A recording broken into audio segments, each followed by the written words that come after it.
Shark Tank is about a group of billionaires investing in upcoming entrepreneurs, businesses, or products. Some people come on the show and try to scam the sharks, or even only coming on the show just for marketing or advertisement. But there also have been other times where the sharks did not play fair and tried to lowball a lot of these entrepreneurs too. In today's video, we are going to talk about some of the most humiliating Shark Tank offers. But before we get into the video, make sure you subscribe to the channel. Who's there? It's Jamie. Here to pitch? Who? It's Jamie. Come in.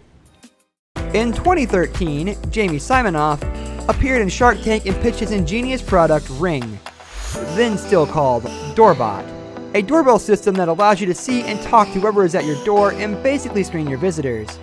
Simonoff came to the tank seeking $700,000 in exchange for 10% of his company, and he did receive an offer by one of the sharks. Unfortunately, it was one of Kevin O'Leary's well-known oddly structured deals that included a $700,000 loan with royalties and a small stake in the company.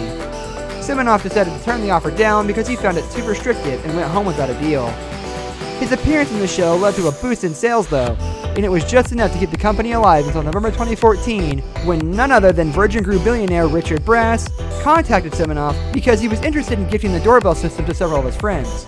Less than a year later, the billionaire supported another financing round for the company, which ultimately brought them $28 million in funds. And it turned out that even though Simonoff didn't get any of the sharks on board, he was lucky enough to find an investor in Richard Branson. As the business grew, they started building a whole line of home security solutions and rebranded it as Ring. The company that started out with 8 people working in Simonoff's garage eventually turned into such a huge success that Amazon decided to buy it in February last year for more than $1 billion.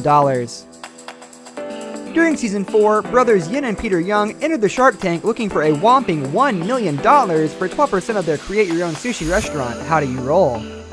After the brothers had told the sharks that they had recently received a letter of intent and been offered $6.6 million for 75% equity in the business, Kevin decided to ignore that valuation of the company and made an offer of $1 million for 22%, translating to an evaluation of less than $5 million with the percentage being determined at a later stage. Mark found this offer so ridiculously low that he actually laughed out loud because Kevin not only undervalued the business, but also wanted to take cash out of the business up front. I don't need your help on this one, Mark. I figured this one out myself. I'm not giving you help. I'm just saying. The key with these guys is I think they really need the cash. You want to punt? I think so.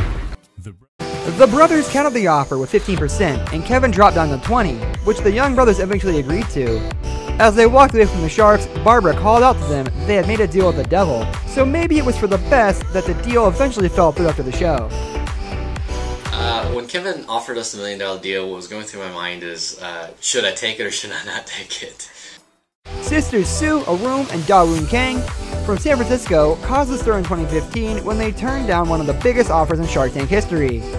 They introduced their dating service, Coffee Meets Bagel, to the sharks, an alternative to conventional apps that focuses more on quality rather than quantity of matches, targeting users who are looking for more than a one-night stand or a fling.